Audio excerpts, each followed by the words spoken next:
여러분, 돈이 중요합니까? 건강이 중요합니까? 너무 빤한 답이라 대답하기도 민망할 정도지요. 근데 현실은 그렇던가요? 자기 건강을 잃어버리는 줄 모르고 돈을 버는 사람들이 우리 주변은 의외로 많습니다. 정말 자식을 잘 키워보고 싶은 가장이 있었습니다. 자녀들한테 인정받고 싶었습니다. 그러다 보니 돈이 필요했습니다. 돈을 어떻게 벌면 될까 하다가 아무도 가려고 하지 않는 꺼리는 해외 근무를 험한 곳을 지원해서 가게 됐습니다. 그곳에 가니 보수가 꽤 괜찮았습니다. 거기서 수년간을 열심히 일하고 거기에 돌아가면 비행기 값이 아까우니까 휴가도 갖지 않고 특별 수당을 받아가면서 열심히 돈을 벌어서 고국에 보내줬습니다. 어느 날 퇴직하고 고향으로 돌아왔는데 집으로 돌아왔을 때 이 아버지는 설 자리가 없었습니다. 자식들은 부쩍 커서 각기 자기들이 잘나서 큰 줄 알았고 부부관계는 서먹서먹해져 버리고 말았습니다. 결국 무엇을 위해서, 가정을 위해서, 자녀들을 위해서, 가족을 위해서 헌신을 했는데 아이러니하게도 가족을 잃어버렸다. 그 말입니다. 신앙에도 이런 원리는 통하는 것 같아요. 물을게요. 주님이 중요합니까? 주님의 일이 중요합니까? 현실이 그렇던가요? 저와 함께 동문 수학했던 동기 나이가 많으신 목사님이 계셨습니다. 이분 은행원이었습니다. 가슴에 불을 받아서 오직 예수로 무장했고 목사가 되고 싶은 것이 유일한 소망이 됐습니다. 가족의 만류를 뿌리치고 신학을 했습니다. 늦게 공부한 터라 남보다 더 열심히 해야만 했습니다. 밤을 새워서 숙제를 하고 시험을 준비하고 그리고 바라던 목사가 됐습니다. 목회 현장에 갔는데 나이가 많은 거로 받아주는 곳이 많지 않았습니다. 젊은이들과 함께 교회 일을 열심히 하는데 젊은 목사들이 한 발 뛸 때 이 나이 든 목사님은 두 발, 세 발을 띄어서 열심히 교회를 섬겼습니다. 죽기 살기로 밤낮으로 주의 일을 하는데 어느 날 교회에서 큰 상처를 받았습니다. 결국 이분은 교회를 떠나게 됐고 이 교회 저 교회에 떠들다가 가는 곳마다 상처를 받고 이분은 예배도 드리지 않는 지금은 불신자가 됐습니다. 과연 왜 이런 일이 생기는가? 남의 일 같지요? 그렇지 않습니다. 에스키모인들이 늑대 잡는 법을 아실 겁니다. 칼에다가 피를 묻혀서 얼음구덩이에 꽂아놓으면 피냄새를 맡고 늑대들이 모여서 그 칼에서 나오는 피냄새를 맡고 칼을 핥아대기 시작한다는 거예요. 피냄새에 취해서 한참 핥다 보면 자기의 혀에서 피가 나오는 줄 모르게 된다는 거예요. 결국은 자기의 피냄새에 흥분한다는 거예요. 그리고 나중에 혀가 잘려서 죽고 맙니다. 과연 우리가 무엇을 향하여 나가고 있는지, 우리가 왜 모였는지, 과연 우리가 이대로 믿음 생활하고 가면 마지막에 우리 주님이 계실지 아니면 텅 빈 집에서 나 혼자 있을지 고민해 봐야 된다는 거예요. 오늘 본문의 시편 27편은 다윗의 노래입니다. 지금 다윗이 처한 상황이 어떤 상황이냐면 정확히는 알 수 없으나 전쟁 상황입니다. 그걸 알 수 있는 대목이 나오는데요. 자, 2절과 3절입니다. 악인들이 내 살을 먹으려고 내게로 왔으나 나의 대적들, 나의 원수들인 그들은 실족하여 넘어졌도다. 3절 시작. 군대가 나를 대적하여 진칠지라도 내 마음이 두렵지 아니하며 전쟁이 일어나 나를 치려할지라도 나는 여전히 태어나리로다. 학자들은 이 배경을 전쟁 상황이라고 이야기를 해요. 지금 전쟁통에 있습니다. 원수들이 내 살을 먹으려고 달려듭니다. 고대의 전쟁은 적장만 베어버리면 승리하는 전쟁이었습니다. 다윗은 어디에 가서든지 적의 타켓이 됐습니다. 원수들이 달려들었습니다. 군대가 자기를 잡으려고 포위를 했습니다. 근데 다윗의 신앙 고백이 놀랍습니다. 1절 여호와는 나의 빛이요 나의 구원이시니 내가 누구를 두려워하리요. 여호와는 내 생명의 능력이시니 내가 누구를 무서워하리요. 이 설교 귀에 닦지 않도록 들었어요. 제 수십 번 반복했고 매일 새벽마다 예배 때마다 두려워하지 말자. 하나님을 믿자. 우리가 그렇게 지금 교회 생활하고 있는 거예요. 여러분에게 하나님은 어떤 분이에요? 여호와는 나의 빛이고 나의 구원이시고 나의 생명의 능력이시기 때문에 나는 무섭지 않다. 철야 기도를 밤새껏 했어요. 발이 부르트도록 노방전도 하고 다녔어요. 근데 집에 가서 걱정이 돼서 잠이 안 와. 우리 현실이 그렇더라는 거예요. 그건 믿음이 아니라고 할 수 있는 거예요. 감히. 교회 나온 지 얼마 안 돼도 상관없어요. 세례를 안 받아도 상관없어요. 성경이 믿어지고 성경이 이렇게 말씀하셨다면 내가 문제가 아니고 내 상황이 문제가 아니고 우리 주님을 신뢰한다면 내가 무엇을 염려하겠느냐. 제자훈련이라는 책을 보면 제가 거기서 크게 느낀 것이 하나 있었어요. 이 책을 쓰신 분이 목사님들을 앉혀놓고 세미나 합니다. 한 영혼의 생명을 걸라고 막 강조해요. 첫 시간에. 한 사람을 예수님의 제자로 세우라고.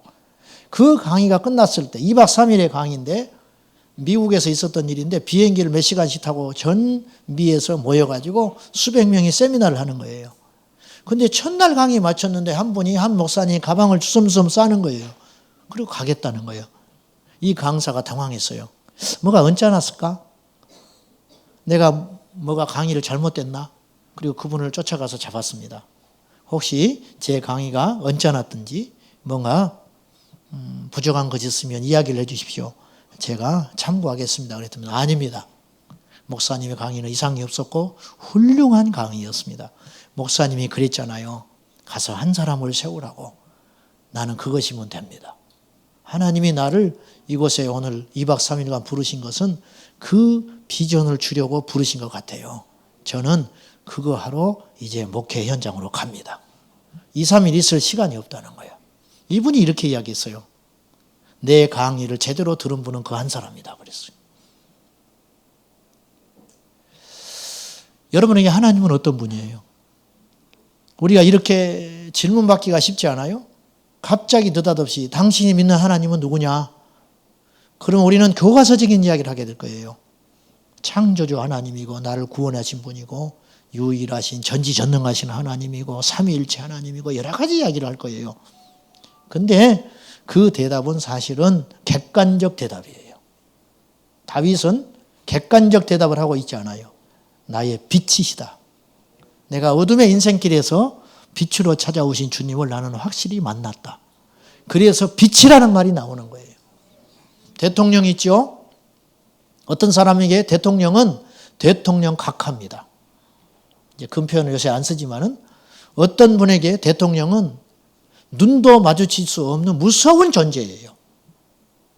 그런데 어떤 사람에게는 대통령은 바가지를 긁어도 되는 남편입니다. 어떤 사람에게는 가서 수염을 붙잡고 늘어라도 괜찮을 할아버지예요. 과연 어떠한 사람이 진짜 대통령의 사람일까요? 우리가 만난 하나님은 어떤 하나님이에요? 30년을 다녀도 피상적 하나님이에요. 여러분, 기계적인 신앙은 위험합니다. 제가 남을 정죄하고 싶지는 않은데 도움이 될 것 같아서 하나 이야기할게요. 뒤늦게 성령 받고 은혜 받아가지고 늦게 신학한 분이 있었어요. 우리 고향 사람에. 이분이 저를 만나면 고향 선배니까 나를 만나면 이렇게 곧잘 질문을 하곤 했어요. 박 전도사 하루에 몇 시간 기도해? 저한테 그랬어요. 정말 힘들었어요. 만나기만 하면 그 말부터 물었어요. 하루에 몇 시간 기도해? 어느 날 그분 아버님이 돌아가셨어요. 장례식에 갔다 온 우리 형님이 이렇게 이야기했어요. 그 친구 아직 멀었더라. 왜요? 골목에서 담배 피우고 있더라. 그럴 리가요. 잘못 봤겠지요. 그분이 얼마나 뜨거운데. 아니야. 우리가 다 봤어. 하루에 몇 시간씩 기도하는데 하나님과의 관계는 인격적이질 않아요.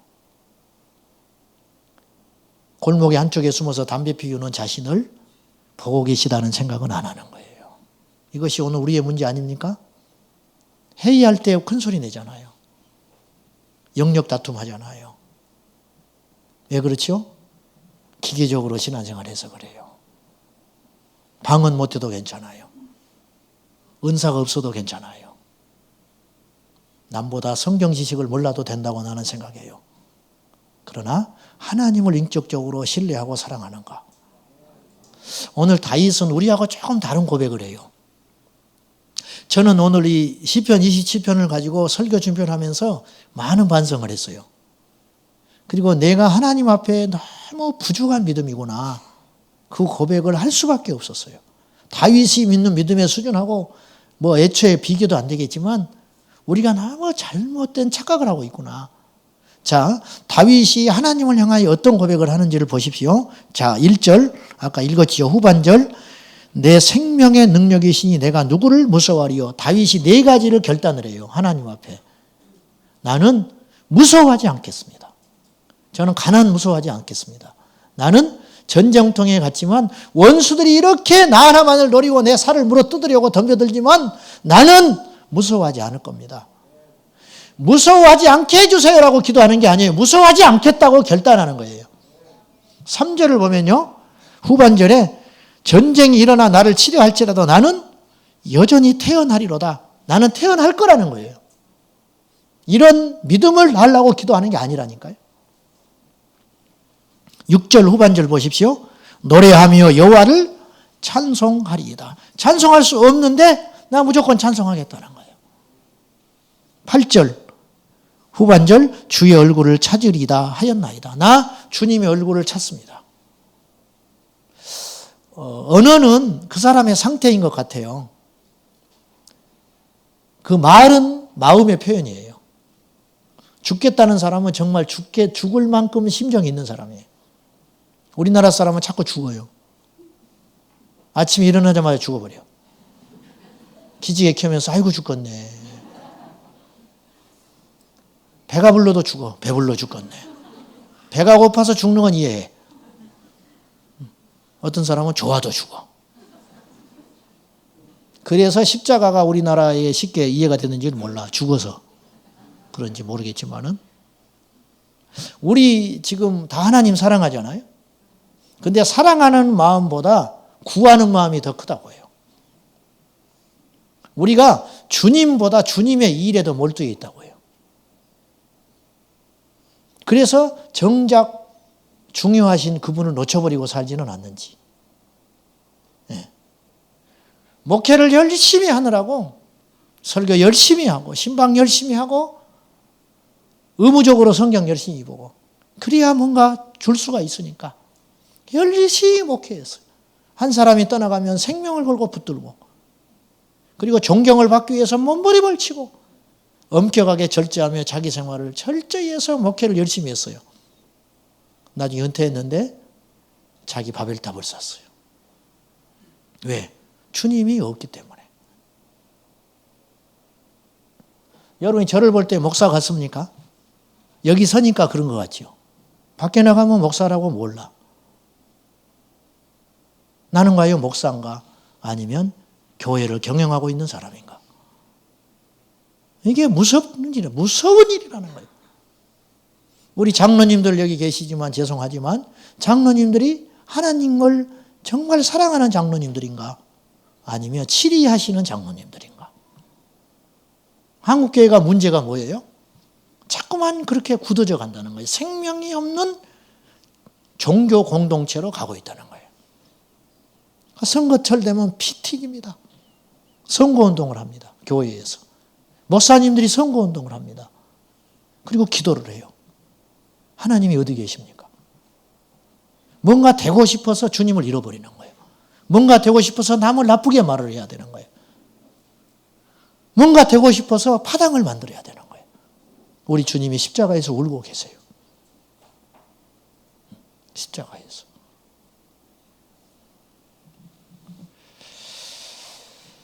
우리는 어떤 지금 고백을 하고 있는지를 한번 점검해 볼 필요가 있어요.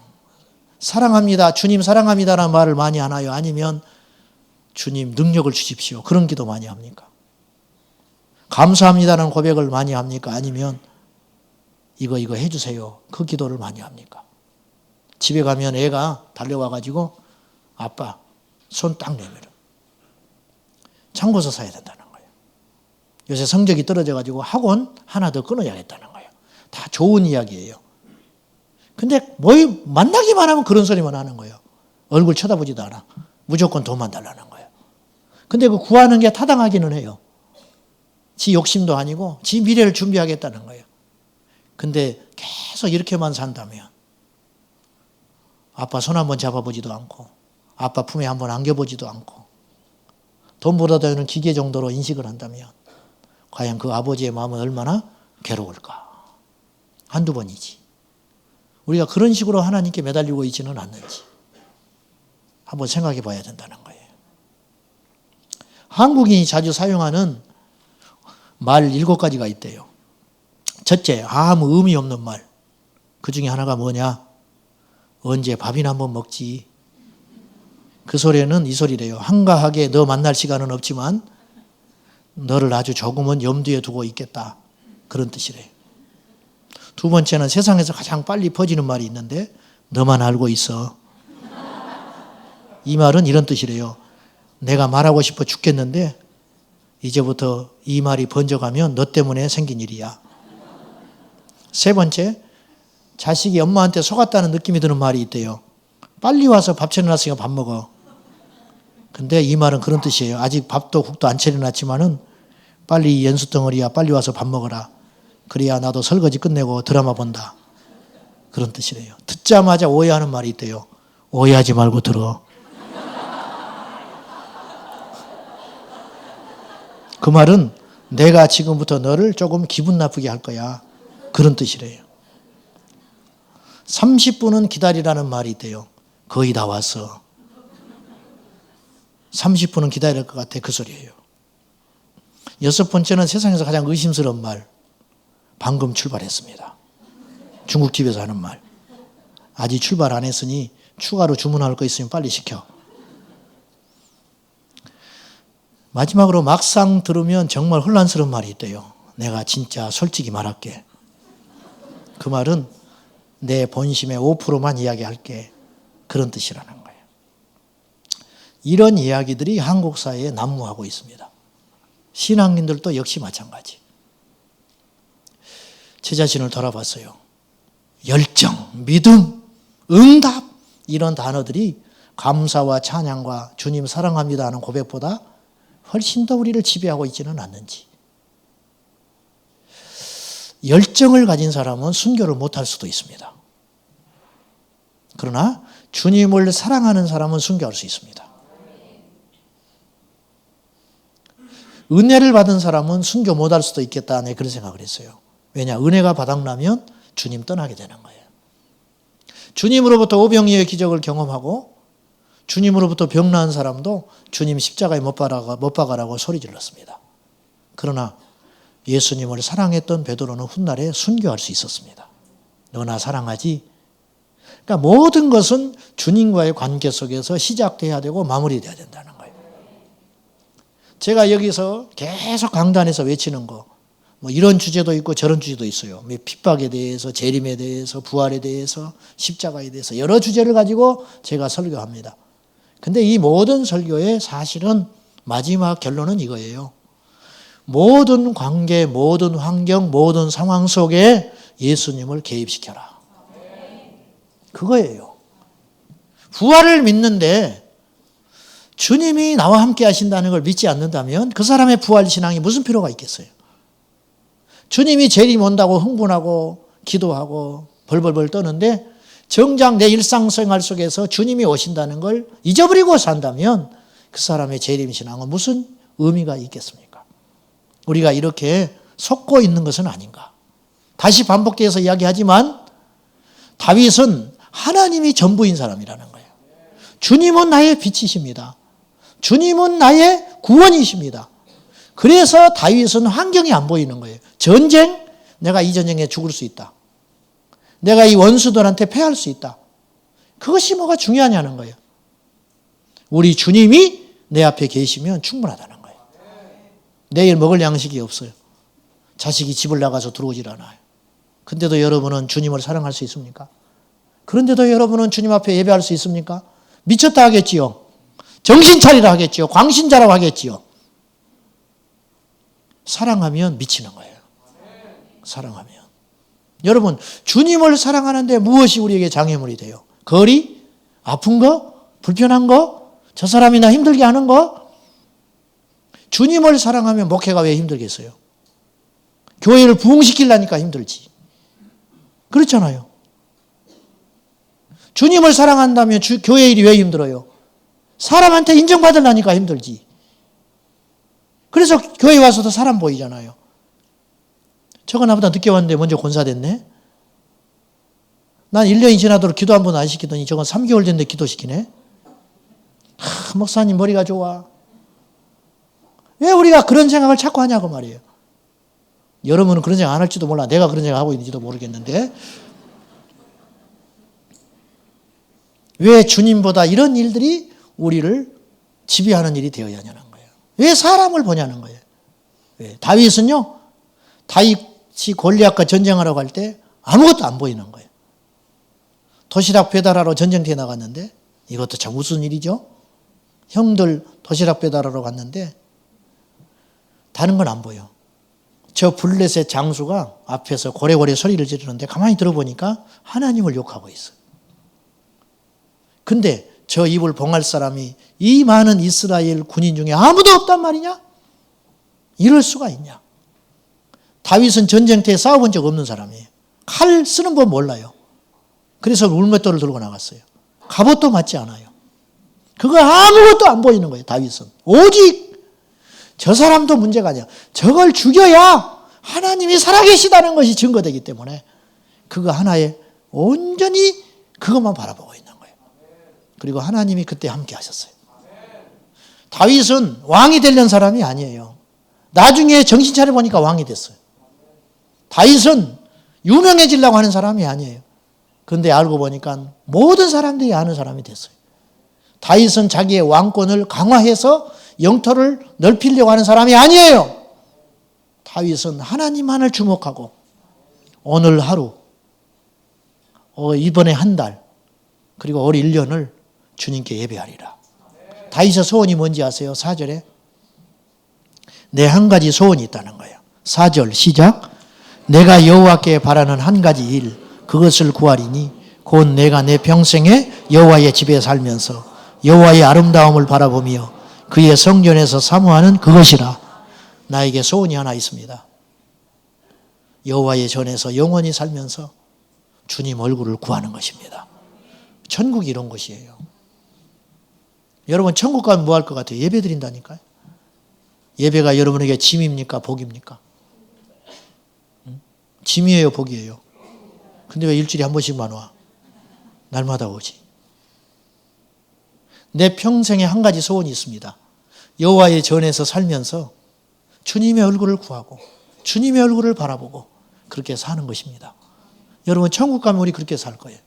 지겹지가 않아요. 갓 낳은 손주 가서 보는 얼굴이 지겹습니까? 어제 봤는데 뭘 또 봐. 아니에요. 아니라는 거예요. 그것도 그렇게 예쁜데, 그것도 그렇게 보고 싶은데 주님의 얼굴은 얼마나 우리가 사모해야 할 얼굴이에요. 다윗은 그걸 경험한 사람이에요. 그러니까 다른 걸 안 보이는 거예요. 사람은요, 큰 걸 만나면 작은 것이 안 보여요. 하나님을 사랑하니까 다른 것이 다 안 보이는 거예요. 망고의 법칙이 있습니다. 하나님을 바라보면 환경이 안 보여요. 근데 환경을 보면 하나님이 안 보여요. 베드로가 무리를 걸었어요. 무리를 걸으라고 해서 그런 게 아니죠. 주님이 오라 했어요. 주님만 본 거예요. 주님이 사랑스럽고 주님이 놀랍고 주님 곁에 가고 싶었어요. 근데 그 주님이 오래요. 그래서 달려갔어요. 알고 봤더니 물이었어요. 근데 풍랑이입니다. 그 순간 흔들리면서 바다를 봤습니다. 자기가 바다 위에 서 있네. 두려움이 밀려오네. 그리고 주님을 놓쳐버린 거예요. 그때 빠져버렸어요. 어찌하여 의심하느냐. 주님을 바라보면 여러분 이거 이론으로 듣지 마세요. 저도 망할 수 있고요. 저도 병들 수 있고요. 저도 어찌 될지 몰라요. 나는 그럴 때 견딜 수 있을까? 그것이 진짜라는데. 그것이 진짜라는데. 주님을 바라볼 때는 무리를 걸었는데 바다를 보니까 주님이 안 보이더라. 주님이 우리의 목적이 돼야지 복이 목적이 돼서는 안 된다. 산에 오르는 사람은 산이 거기 있기 때문에 오른대요. 그냥 산이 좋아. 왜 산에 가? 할 일이 없어서 아니에요. 왜 산에 가? 놀러 아니에요. 왜 산에 가? 산이 좋아서. 왜 예배합니까? 은혜 받으려고? 틀렸어요. 은혜 받으러 교회 오지 마세요. 은혜 못 받을 딸이 많아. 왜 교회 가냐? 주님이 좋아서. 주님이 좋아서 가면 영원히 예배할 수 있어요. 근데 은혜 받으러 가잖아요? 은혜가 끊어지면 예배가 식는 거예요. 왜 설교자에 따라서 예배 숫자가 변동이 있어야 되죠? 예배 가서 설교만 들으려고 하니까 그래요. 이곳에 주님이 계시고 주님을 만나는 것이 목적이라면 누가 서면 어떻고 나를 힘들게 하는 사람이 있으면 어떻고 내가 그 일을 못하면 어떻고 잘하면 어떻고 나의 공로를 빼앗아가면 어떠며 근데 우리는 그 주변의 것들 누가 나 모르게 이거 했냐는 거예요. 응? 누가 이거 함부로 바꿔놨냐는 거예요. 응? 그것 때문에 우리는 마음이 상하고 그것 때문에 잘하려고 하는 욕심 때문에 주님은 정작 잊어버리고 있다. 이것이 오늘 우리의 모습은 아닌지. 이거 빨리 고쳐야 한국교회 소망이 있습니다. 우리 교회는 절대 그 수렁에 빠지지 않기를 바라요. 그래도 빠져가요. 그래도 자꾸 빠져가요. 어느 날 내가 목사가 아니에요. 어느 날. 우리 교육자들께 나는 무서운 상사일 때가 있어요. 목사가 아니야. 이게 얼마나 슬픈 일입니까?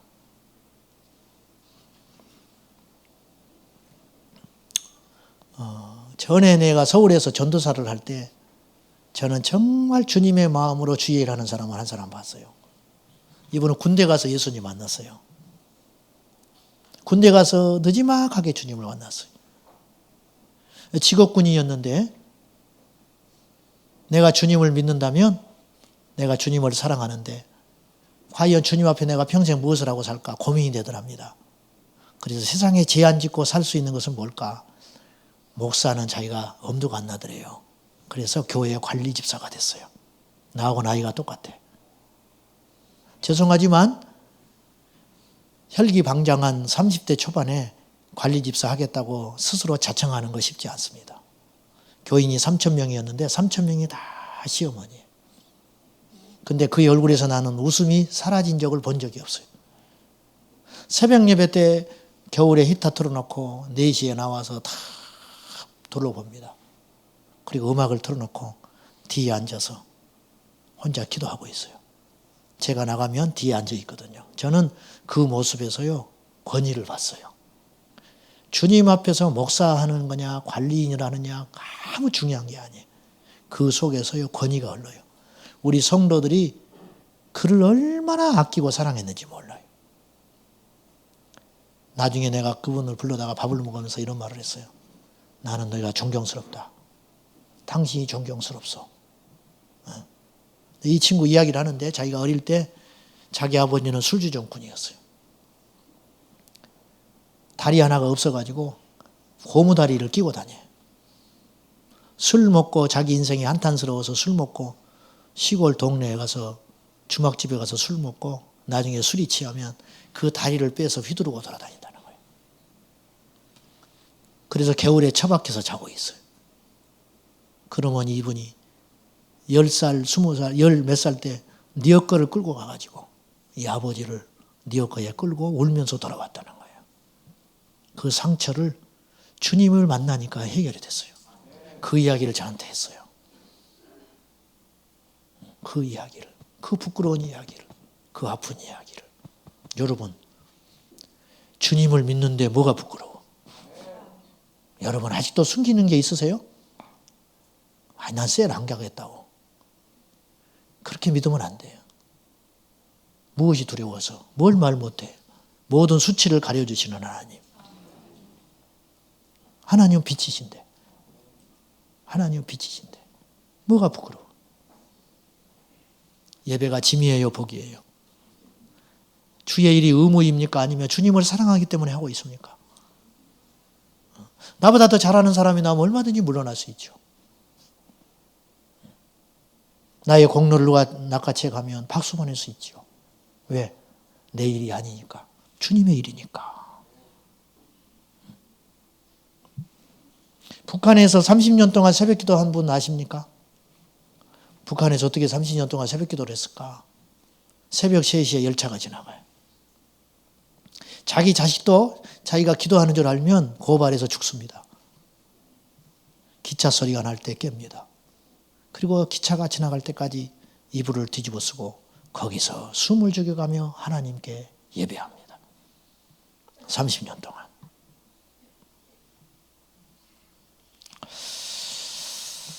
여러분, 예배당이 꼭 편해야 됩니까?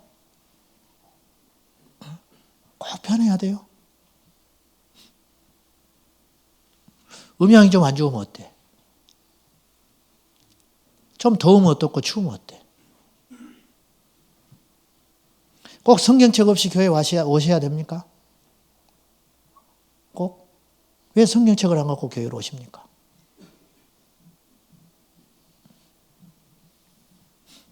초신자들은 성경책 사기가 아깝다는 거예요. 말은 안 하지만 그런 생각을 갖고 있는 것 같아요. 어디 가서 외식하면 3만 원, 5만 원짜리 턱턱 사 먹으면서 성경책 살 돈이 없대요. 앞뒤가 맞는 말을 좀 하십시오. 아시나요? 지금 성경책이 없어서 필사한 사람을 나는 사이판에 가서 봤어요. 중국의 연변에서 온 사람들이 성경책 살 돈이 없어서 성경책을 돌아가면서 쓰는 사람을 나는 봤어요. 지금 환난날에 대비하여 성경책을 외우고 있는 사람이 있다는 거 아십니까? 성경 출판이 금지되고 성경을 소유가 불법인 때가 오면 자기 머릿속에 있는 성경을 외우고 이 성경을 가지고 복음을 전해야 되니까 성경을 외우고 있다는 사람 아십니까? 뭐 그것이 지혜로운지 미련하는지 그걸 논하기 전에 그렇게 예수 믿는 사람도 있더라는 거예요. 언제까지 이렇게 나태하게 예수 믿으시려고 그래요? 주님을 사랑하면 긴장이 돼요. 주님을 사랑하면 모든 초점이 주님께 갑니다. 주님을 사랑하면 어떤 강한 말씀도 소화해낼 수 있어요. 왜? 주님이 나를 사랑해서 주신 말씀이니까.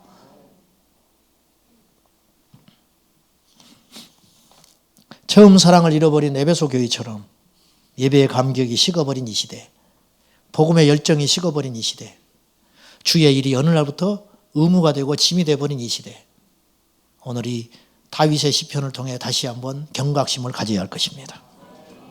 익숙해져서, 제가 누차 말하지만 익숙해지는 거 조심하라 그랬습니다. 익숙해지는 거, 반복되는 거, 그런 것들 때문에 주님의 일이 소홀히 여겨진다면 그건 있을 수 없는 일입니다. 여러분, 주님의 일을 쫓지 마십시오. 주님을 쫓아가십시오. 김다니엘 선교사님이 쓴 철인이라는 책이 있습니다. 그 책에 보면 이런 일화가 소개가 됩니다. 중국에서 만난 한 분은 북한으로 출퇴근을 하신다.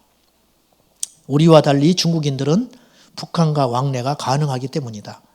그분은 아침에 니엇가에다가 메이드 인 차이나 상품을 싣고 북한 장터에 나가서 팔고 하루의 일과를 마치면 남은 물건을 싣고 다시 중국으로 돌아온다. 그냥 장사만 하는 것이 아니라 장사하면서 복음을 전하신다. 그러던 어느 날 이분이 다른 동료의 실수로 북한으로 넘어가는 경계선에서 잡혀 수용소에 수감되게 되었다. 그분은 더 깊은 곳에 들어가 복음을 전하라는 것이 주님의 뜻이라면 감사히 여깁니다. 그렇게 고백하며 형무소에 들어가서 복음을 전하기 시작했다. 중국인이니까 가능한 거예요. 수용소 사람들은 골치가 아팠다. 어떻게 할까 하다가 그를 독방에 넣었다. 북한식 독방은 가로 세로 높이가 모두 1m인 상자와 같다. 빛도 들어오지 않고 해가 뜨고 지는 것도 보이지 않고 당연히 전기도 없다. 시간이 얼마가 지났는지도 모른 채 하루에 한 번 구멍이 열려서 밥이 들어오고 닫힌다. 당연히 배설물도 그 안에서 해결해야 한다. 내일이 막막한 그곳에서 그분은 무려 3개월 동안 있었다. 그것이 끝이 아니었다. 거기서 나와서 한 달 반 동안 고문과 신문을 당했다. 그리고 또 한 달 반 동안 신문 받은 내용을 다 적어야만 했다. 합쳐서 6개월을 감옥에서 지내다가 풀려나 다시 중국으로 돌아왔다. 내가 그분께 물었다. 많이 힘드셨지요? 아니요. 뭐가요? 보통 사람은 독방에서 48시간을 못 견딘다고 한다. 정신력이 아무리 강한 사람도 일주일을 못 견디고 정신이 이상해진다고 한다. 근데 이분은 3개월을 지냈는데도 아무런 이상이 없었다. 한 가지 여쭤보겠습니다. 도저히 이해가 안 돼서 그러는데요. 그곳에서 어떻게 견디셨습니까? 그때 그분이 했던 말이 잊혀지지 않는다. 저는 마시고 있었습니다. 뭘 마셔요? 제 안에 생수 대신 예수 그리스도, 생명수의 원천 대신 그분을 마시고 있었습니다. 물론 상황은 바뀌었지요. 상자 밖에 있다가 상자 안으로, 사방이 막히고 내일이 보이지 않는 어둠 속에 아무런 희망이 없이 앉아 있었지만 한 가지 변하지 않는 것이 있었습니다. 밖에 있던 안에 있던 내 안에 계신 그분은 바뀌지 않았습니다. 결론입니다. 우리에게 일어나는 모든 상황, 우리에게 일어나는 모든 환경, 우리를 만나는 모든 사람들, 심지어 나를 고통스럽게 하는 그 만남까지도 하나님께서 나를 사랑하셔서 허락하신 환경이고 내 안에 계신 생수 대신 예수 그리스도는 변함없이 계시다면 우리가 무엇을 염려하며 두려워합니까? 흔들릴 수 있습니다. 사람이라. 저도 그렇습니다. 흔들리십시오. 그러나 뽑히지는 마십시오. 뽑히지는 마십시오. 어려울 때 낙심하여 잠깐 절망할 수 있습니다.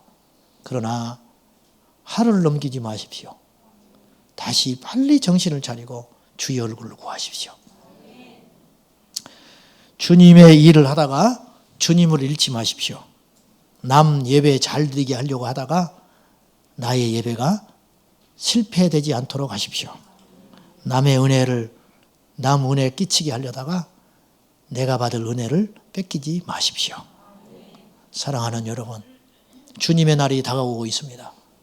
주님을 사랑하는 사람, 주님을 감격하는 사람, 주님을 기뻐하는 사람, 그 사람만이 고난과 시련과 세상의 유혹을 이길 수 있게 될 것입니다. 기도하겠습니다.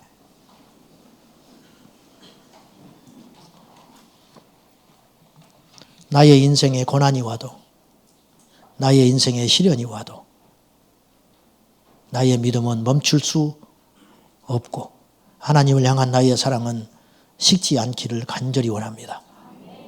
주님, 우리가 그동안 잘못 믿어왔던 것 같습니다.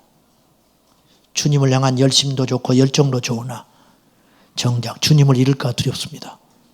주여, 예수님이 우리의 전부이게 하여 주시옵소서. 다시 처음 사랑을 회복하게 하시고 다시 그 자리로 돌아가게 하여 주옵소서. 교만했던 우리의 마음들, 완악했던 우리의 마음들, 미워했던 우리의 마음들, 정치적 술수를 부리고 있던 우리의 마음들 모두 다 주님께서 오신 마음이 아니니 주님의 마음을 품게 하여 주옵소서. 예수님의 이름으로 기도하옵나이다. 아멘.